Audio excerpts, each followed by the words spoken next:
Hello ladies and gentlemen, this is Blue Maxima, and before we get into the video proper, there's two things that I want to talk to you about. The first thing is that I've been sick the last few days, almost coming up on a week now, and I just haven't been able to get videos done, but I've run out of backup videos, so I have to kind of get this one recorded with my regular voice, which is really annoying. So if you notice any like weird audio cuts because I've had to pause the audio to go cough my lungs up for a little bit, or just my voice sounds weird in general, well, you know why. The second thing is that I have actually titled this a review and not a first impressions like normal, because I have actually finished Ratchet & Clank Rift Apart. I've 100% completed it. Took me about, God, I don't know, 10 hours? Yeah, 10 hours sounds about right. It's a relatively short Ratchet & Clank game in that sense.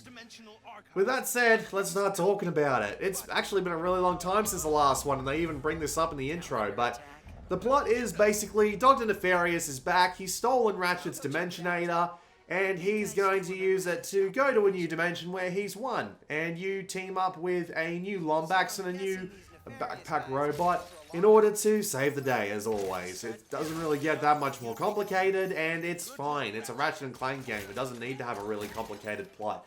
What carries these games and their stories is their voice acting, their writing, and their characters. And I'll tell you, for the first two, they've hit it pretty much on the mark. You've got the majority of the original voice cast coming back for this one, even if they only show up for like 2 minutes in total, and trust me, I'll get into that.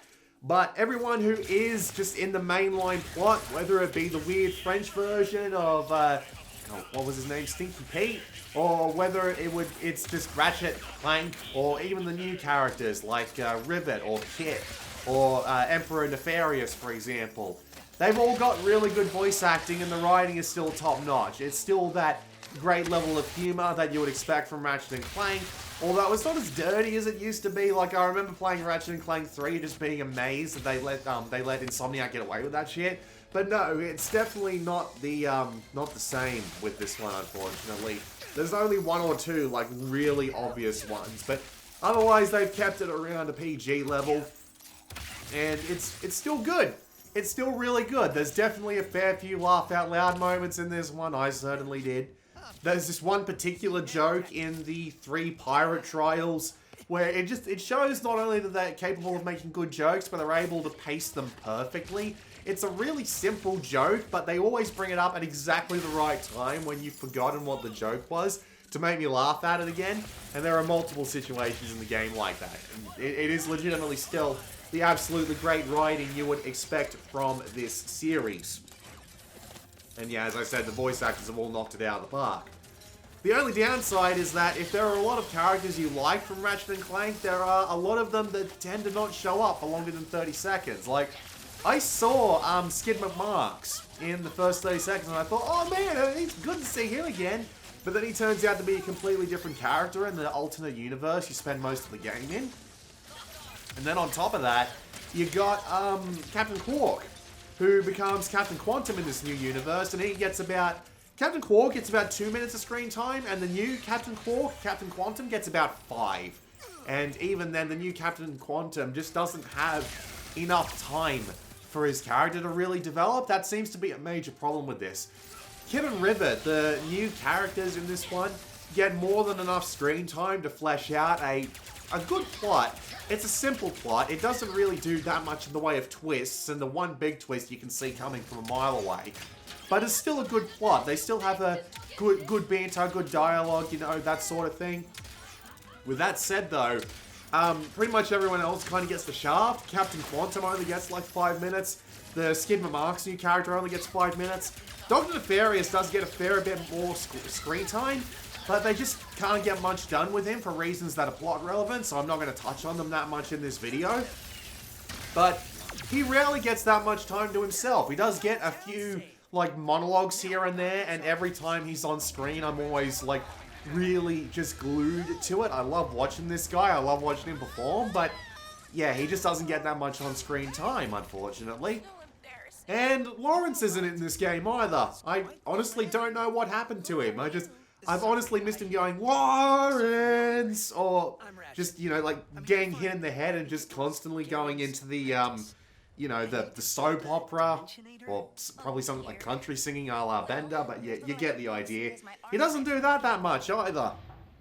So if you're coming into this game hoping for more interactions with characters that aren't Ratchet, Clank, Rivet, or Kit, yeah, you're not going to get that much out of it, unfortunately. So it just ends up being a little bit disappointing in that regard. But what's still there is still good. I do appreciate the ways that they throw twists in on old Ratchet and Clank characters, and as a result, it comes back above. And I'm really hoping that if they do another Ratchet and Clank game, they'll have more time to flesh out the old school characters. But with that said, it's fine as it is. Considering that, though, it is a bit weird that the weapons, the locations, and even some of the other callbacks are, like, so filled with nostalgia, while a lot of the things that this series is loved for are just kind of like, you know, you get... excuse me. You get a couple of minutes at most, and that's it, which is kind of disappointing, if I'm being perfectly honest with you, but, we'll get to it. Let's talk about the gameplay now. So, the platforming and the shooting are pretty much the same as ever. You get thrown into arenas, you've got a ton of bombastic weapons, and you beat the crap out of a bunch of enemies in the process. It's still as enjoyable as ever, the effects are great, it really does look wonderful, there are a bunch of different unique enemy types, and they even bring back a couple of old ones, which are just fun to fight. And admittedly, it doesn't actually change things up that much, but the changes it does make are not so much revolutionary, but really evolutionary. As in, it really feels like they've taken a step up with this one. And the funny thing is, it's not even the rift tethers, which are just things that let you pull yourself to a nearby location, or just warp through to a platforming puzzle or something along those lines. It's not even that, it's the Phantom Dodge.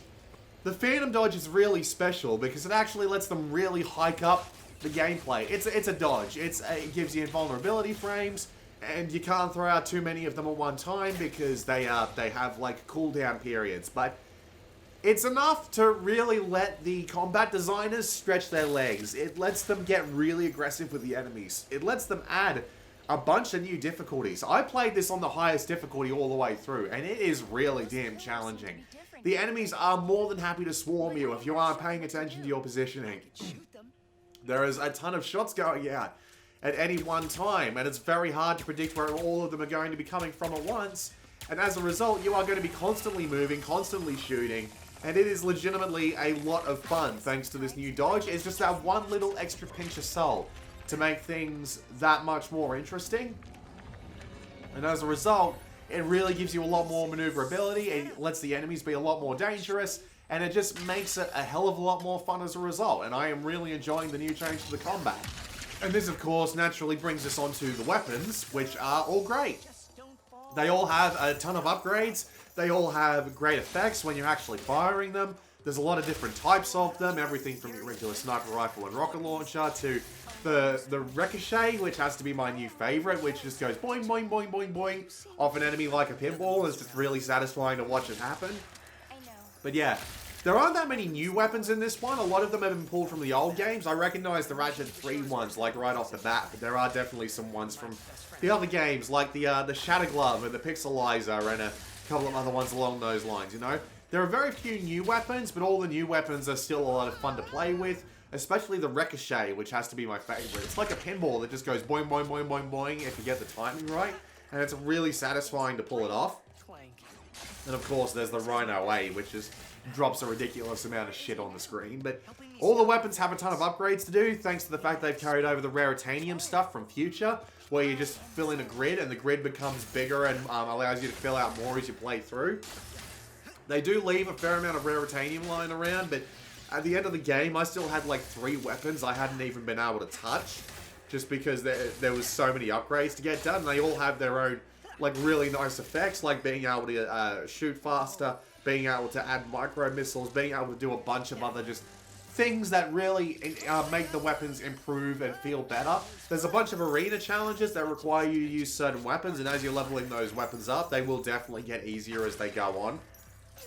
And they're all just really satisfying to use. And again, it hits that perfect sublimeness for Ratchet and Clank gameplay, where you can just slip in, go on through, and slip out 4 hours later and wonder, what the fuck did I just spend all that time doing? Because they've just got that balance of Ratchet and Clank right, and it works so well. It's clear that the people who worked on the old games, or at least people who have learned really well from the old games, have been working on this one, because it maintains that same feel throughout.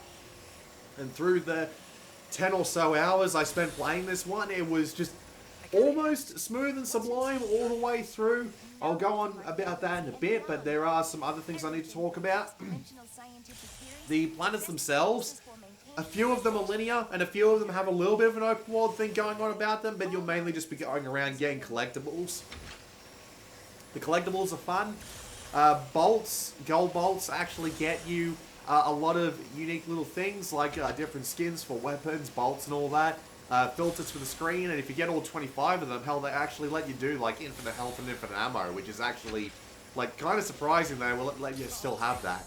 But then you've got like bots which give you different armor, and the armor can actually be customized. So you can have individual parts on your head, your chest, and your legs, and you can even color them individually. It's just a touch that I really like, and it really lets you play around and look how you want to look. And they've still got those little unique details going on about them, like if you're wearing a helmet in the open world, you'll actually get muffled speech if Ratchet or Rivet are talking, which is a really nice touch. I was talking about the collectibles. There are some new little types of gameplay to play. Clank's got a new set of puzzles a la A Crack in Time, where he's directing a bunch of his own clones through a particular puzzle, but they're honestly really easy. Once you have managed to collect all of the spheres in a particular puzzle, you'll be able to just throw them right back out and know exactly what you need to do, but they are a nice change of pace at least. And then you've got Glitch, which is a little weird. It's like a twin-stick mech shooter. The levels are often really small and quite easy, but they're also still kind of fun to play as well. But they still end up being a really nice change of pace from the usual gameplay pace of this game, especially if you're playing on the hardest difficulty. It's nice to get that little bit of a breather in, I'll tell you that much. 100% completion is not that annoying, because you do get a map-o-matic towards the end of the game, which means that you can go back and find most of the collectibles you missed. There is one particular type of collectible that doesn't show up on the map-o-matic though, and that can be a bit of a bitch to find. Admittedly, I resorted to a guide. It's weird, because in this game, not only do they give you the map-o-matic, but they give you the PlayStation Plus videos that let you see where most of the collectibles are, which feels kind of redundant. But then on top of that, you've got these bears, and they don't give you the hint videos for the bears. So that's probably going to be the one thing you'll be relying on guides for if you're not going to be looking around the levels that much. Most of them are actually kind of easy to find. I found 6 of them on my way through, and there's only 9. With that said, though, those last 3 were a bit of a bitch to find, because they would be very easy to skip if you weren't paying attention. But you only need that for a trophy and 100% completion, so it's not the biggest deal, and it's relatively easy to go back and find them after the level's been cleared out, because the levels actually stay mostly empty once you've cleared them, which is a little odd, but whatever. And challenge mode isn't anything particularly special. It doesn't even unlock a new difficulty level, which I found myself being a bit disappointed by. But it does give you the bolt multiplier. It does give you level limit unlocks for every weapon in the game, including the Rhino 8, which will be interesting to see. And those cost an absolute ton of bolts, so you will need to be playing quite well in order to get your hands on all of those. But if you don't like the gunplay, there doesn't seem to be any reason to continue through and play a second game. I'm not going to, just because I don't really have the time, but it is nice that the option is there and that they went that far with the weapon upgrades. With that said, I finished the game in about 10 hours, something along those lines, which is pretty good. I mean, it's a PlayStation 5 game, and as you can tell by the video that's playing in the background here, it looks absolutely amazing. The draw distances are ridiculous, the artistic style is amazing, the effects and everything on the weapons and when you're getting shot at are really cool. When you slip on through the holes in dimensions through gameplay things or on-rail stuff, it looks great and is a lot of fun. The set pieces are amazing. And I really did enjoy all of just the graphical fidelity of it. It legitimately looks incredible. Like, there are some really stupid details. Like, if you're playing with any kind of ray tracing turned on, you put a helmet on Ratchet or Rivet, and you go into photo mode, not only can you see like the environment in the reflection, but you can also see any enemies and any bolts that are lying on the ground. The amount of detail is just stupid. Considering that you'll be spending most of the time looking at the back of their head, it's amazing that they went to the effort of ray tracing that at all. Although Clank still looks really weirdly fucking shiny to me. It just kind of looks bizarre, and he's so damn reflective. But yeah, other than that, the game really does look gorgeous. I couldn't tell you anything about the soundtrack because honestly, I had a little bit of trouble hearing it over the constant sounds of the voice acting and the bombastic guns firing off. So there you go. What else is there? The accessibility options are legitimately just top-notch. Being able to change so much about the subtitles, being able to completely remap the controls, being able to slow down the game if there's a section that you're having a particular issue with, having a high contrast mode that helps point out enemies, because I could see this game being a little bit of trouble for people who don't have great eyesight, so that high contrast mode would probably be a lifesaver for them. Being able to map all of that onto the D-pad as well is actually just a really set of nice touches. There are so many other little options that you can play around with as well. It's legitimately ridiculous how many of these options there are. Like being able to turn off things like film grain, motion blur, chromatic aberration, all of those things too. Like shit that you wouldn't expect to see on a PC game sometimes these days are available here. And as a result, it just helps the game look its absolute best, no matter how you want to do it. So yeah, I wholeheartedly approve of all of the options here. With that said, though, the game isn't exactly the most polished Ratchet & Clank game I've ever played. There are a fair few problems with it. For one, is that if you remap the controls, the control prompts on screen will be wrong. There's just nothing else to say about it. The control prompts on screen will be wrong. You'll have to find yourself pressing different buttons, trying to figure out what it is if you can't figure out what it is. Like, in the final battle, I swear this is true, in the final battle, the final prompt for the QTA was wrong because I rebound one of the particular controls. I rebinded all of the controls, so it was a lot more like the old school lock strafe modes from Ratchet & Clank, but I mapped the dodge button to L2. And this made a lot of the buttons that you needed to press really, really wrong. It was just so weird. Considering how much detail this game has, like the fact that you can go back to planets you otherwise wouldn't go back to and have extra conversations with all of the people, depending on who's got Clank on their back or who's got Kid on their back right now, is a really nice touch. And then they go and do something like this, which is just weird. I also managed to make the game bug out in terms of its story events multiple times. Like, I'd go into an area, I'd get something done, and then the game would just stop. Like, there'd be no voice cues, I'd just be running around trying to figure out how to make the game progress. And I'd have to reset to the last checkpoint. I had to do that something like 4 times, which is just kind of ridiculous. I also managed to break the flow of the game more than once by successfully doing, like, really long jumps with the boost boots and stuff like that, so it ended up being a little weird like that. You can also fall through geometry a little bit, which is weird. And the game can also be quite crashy for some people. I only had the game crash once, and it was in a really weird place. On the main menu, when you press the square button to start a challenge mode game, if you press the circle button to back out of that menu, it makes the game crash every time. It's bloody weird. But those were only like, let's say, 5 minutes worth of roadblocks on a 10-hour game, so it's not too bad. Of course, I'd like to see them fixed, but the game autosaves so frequently that it wasn't actually a problem. But yeah, outside of that, I guess it's just time for my final thoughts.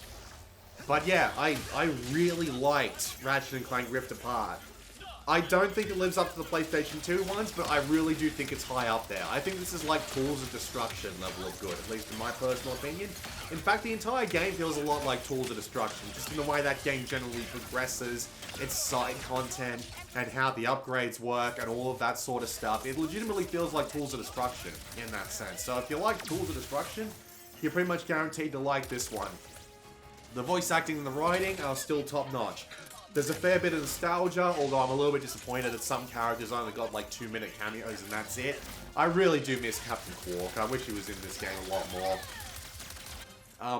The gameplay is mostly unchanged. Rift tethers don't really affect much, but the phantom dodge is what really gives the game that little bit more soul. And when I was playing this game through on the highest difficulty, I was having an absolute ton of fun. It's definitely the most involved Ratchet and Clank combat has been in the entire series, and I really enjoyed it. The variety in the weapons are great.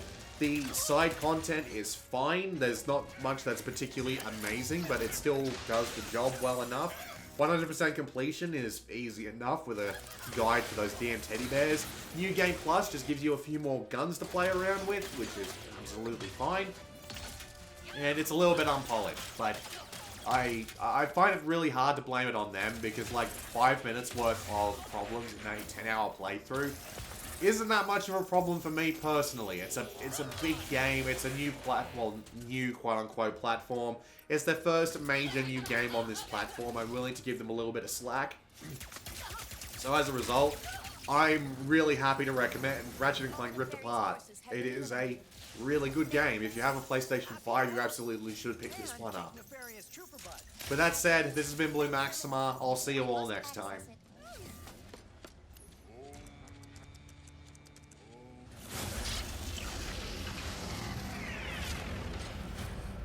Brothers, I am relieved you are all right. It is like so wonderful to see you, Sister KT-7461. Did Nefarious' troops find the other temples yet? Not sure, but we'll let Brother Gary know you rescued us. Good luck, sister. And Longlegs. The Primeval Forest Temple. The Emperor has no respect for any of them. Teach him some.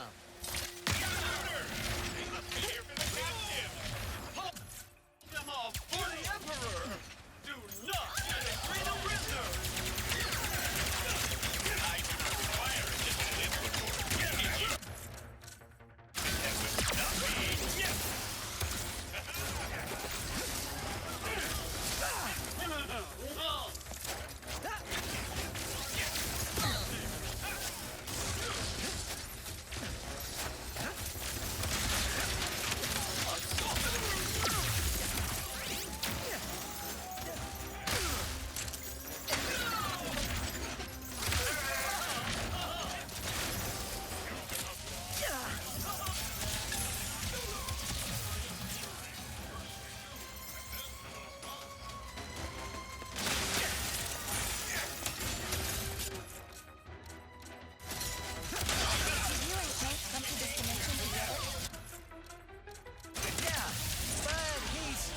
Someone else now. A new best friend? I hope not. I did not mean you would be replacing me. Right. Yeah.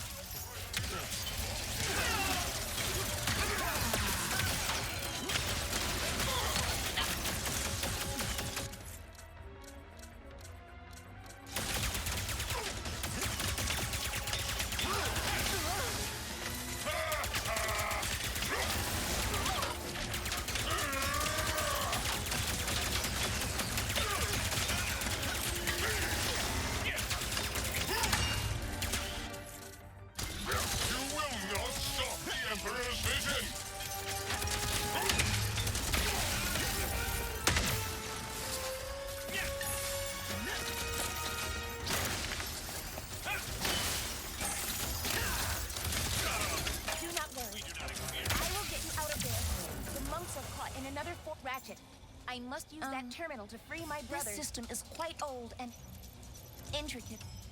It will take some time to disable the force field. Take as long as you need. I'll handle these guys. I will hurry.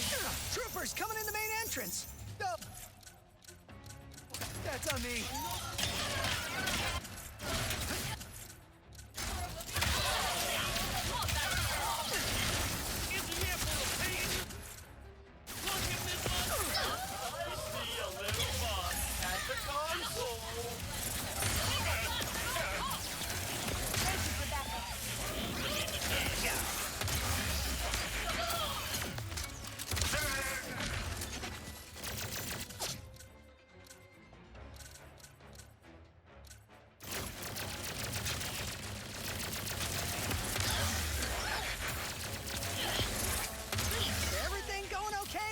7461? I think... Yes! Let us say yes! We've got some more friends arriving! Ratchet, I am halfway done. Break, aim, and take more prisoners? No! The Emperor spoils us! Ratchet, keep your eye on the nefarious... There is Almost there! nowhere to go. How are you holding up, Ratchet? It's no better. Oh, I'm great! Just waiting for this to get hard! Please make it hard. Intruders are still here? The Emperor... Ow!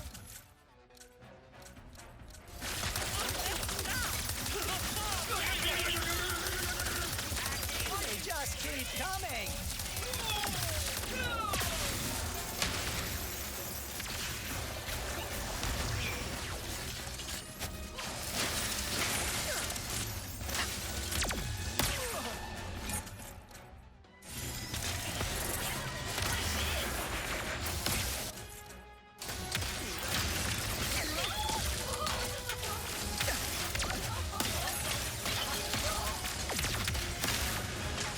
Speaking of best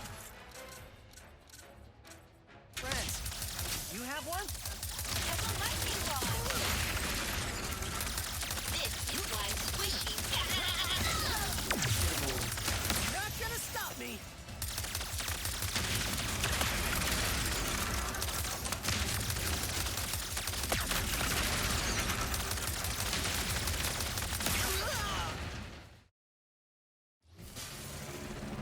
I will hurry.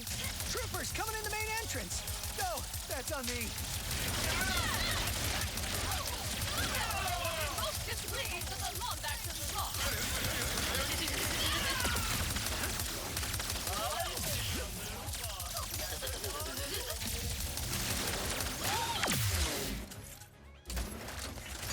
Ow!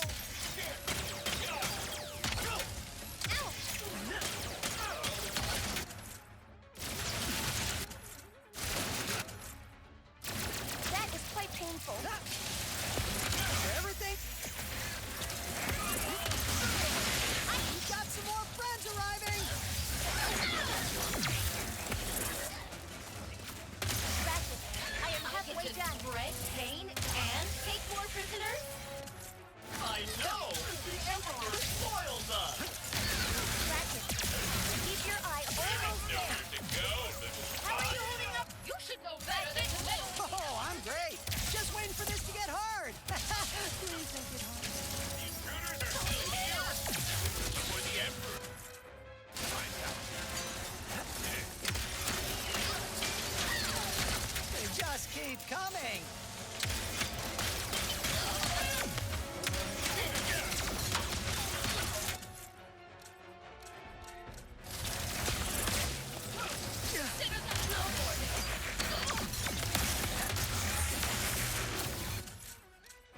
Watch that collider, friend!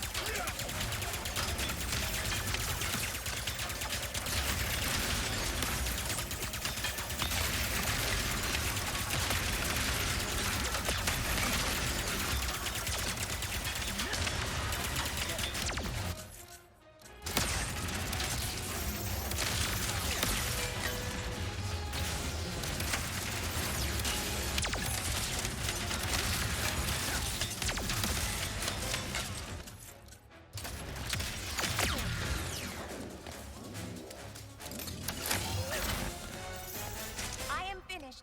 The force field is deactivated.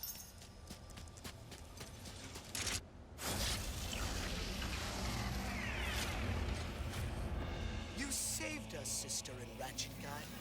Thank you. There is only one temple left.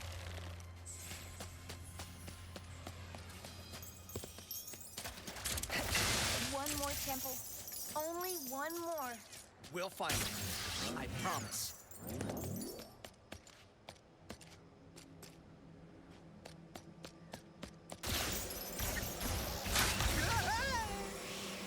As I said, you should not try to give me a nickname. Or be my friend. I think you're being too hard on yourself. You do not know.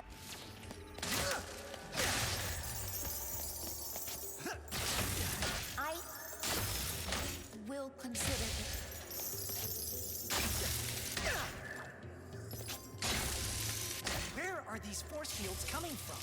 They are defenses built into the planet. But it appears Nefarious' troops have turned them against the monks. Don't worry, we'll help them.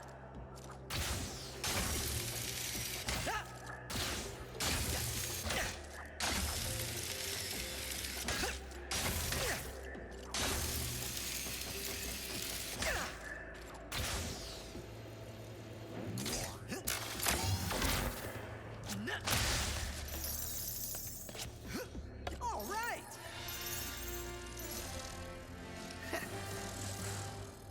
Guess that's all there is to find here. Except the exit.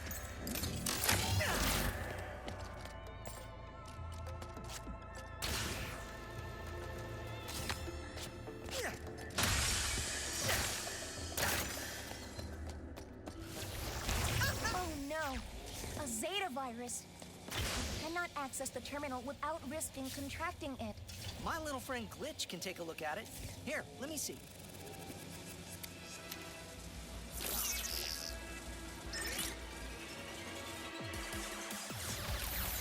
Those poor monks!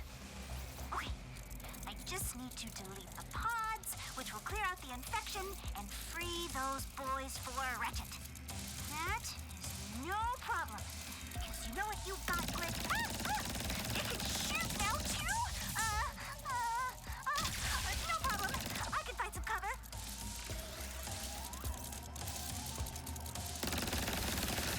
Hold on. That pod hijacked the computer to make a shield for this. It worked! I rerouted the energy away from that stupid virus. No more shield!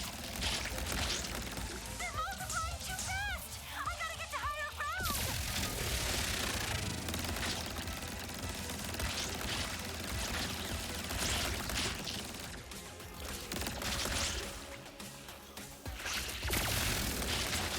I worried for a second.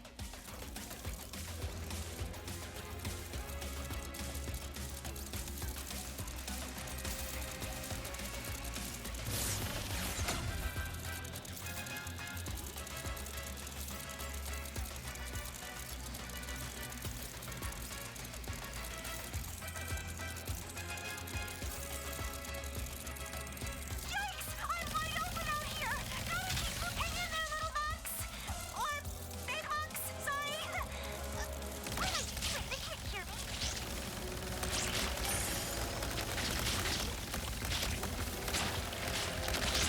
These viruses are done for!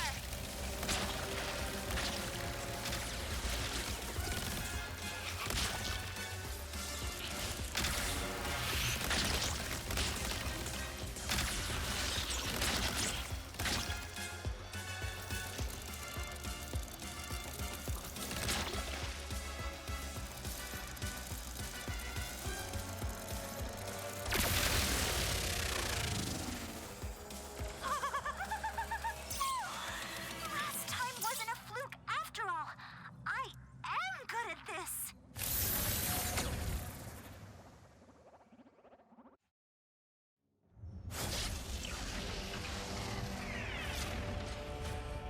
I am relieved you are all safe. But now we need your help to reach the archives. Oh, yeah. Let's meet up back in Monktown. We'll get everyone to send you off in style. You've made it! Oh, thank you both for freeing my brothers. Gary, we need help getting to the archives. It is urgent.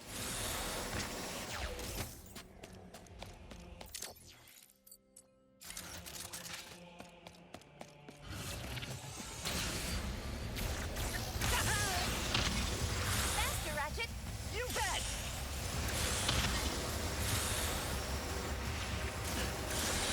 This is fun! Yes! The rift! No! They're already here! They will destroy everything! Formidable! Formidable! There will be no such thing! The archives run on a helix generator. If we turn it on, we can get inside. One helix generator switch flip coming up.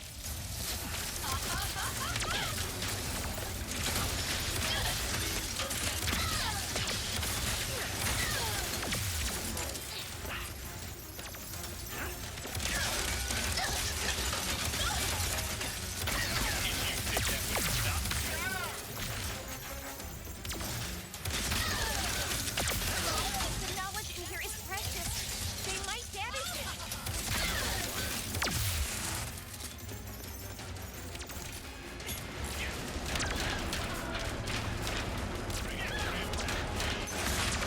The generator is powering up, but it is still not at full capacity. We must get to the roof. The Emperor demands you bow, and then go straight. Taking the boats we need. You are just in the way. I have you now!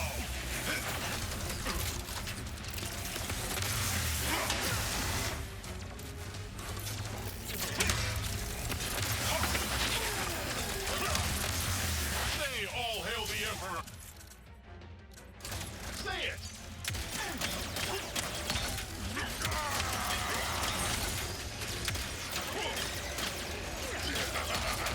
My fellow trooper will return to the Emperor's cold yet tender embrace.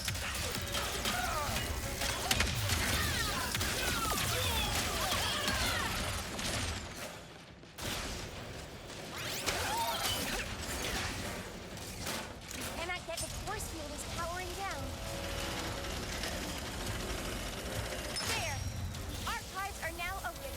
Let's head inside.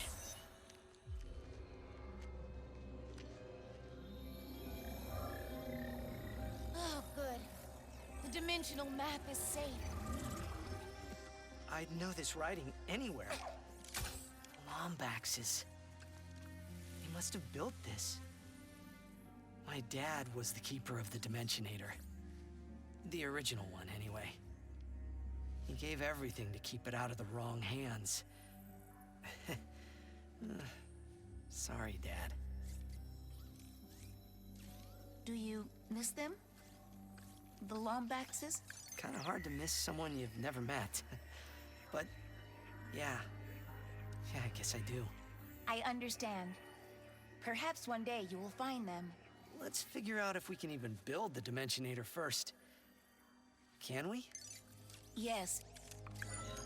But the forge needed to do so is located at Kadaro Station, the most secure outpost in the galaxy. Well then, let's get moving, KT-74... Ratchet? I think Kit is my favorite. Kit it is. Huh?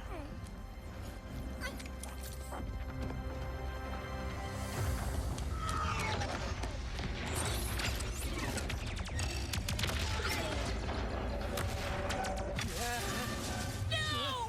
We gotta go! We must protect the archives! There's no time! It has been fun, Ratchet.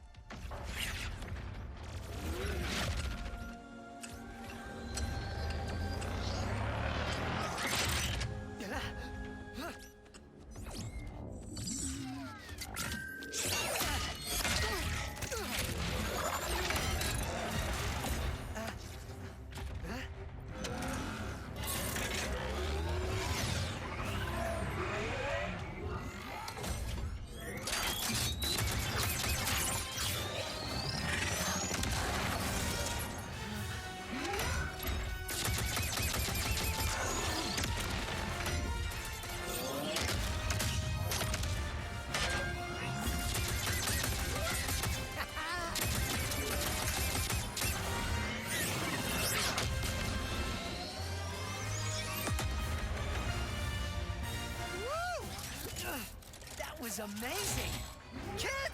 It's just me!